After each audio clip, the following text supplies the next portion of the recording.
Excuse me, বলছিলাম একটু টুপিটা দেওয়া যাবে, একটা ছবি তুলতাম আমরা। ছবি তুলবো, সমস্যা নাই তো? এটা দিয়ে তুলে দাও না, দাও না দাও না প্লিজ। আমাদের কম দামের ফোন তো, ছবি খুব একটা ভালো আসে না। টুপিটা ছোট হয়ে গেছে। আচ্ছা, লেডিস কিন্তু জেন্টসের মতোই লাগতেছে।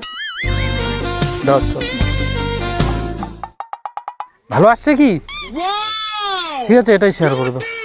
টুপিটা ছোট হয়ে গেছে, বড় টুপি নিও। এর মাথা যেটা সেটাই তো।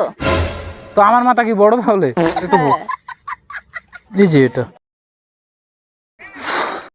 গেল। দাঁড়াও, এত ব্যস্ত। তাড়াতাড়ি চলে যাব। ফলো ব্যাক করতে হবে। ফলো ব্যাক করতে হবে? আমি কাউকে ব্যাক করি না। তাহলে নিতে হবে না। তাহলে তো সমস্যা হয়ে গেল। ঠিক আছে, আমি ফলো ব্যাকটা দিচ্ছি। অ্যাকচুয়ালি আমরা একটা ভিডিও শ্যুট করছিলাম।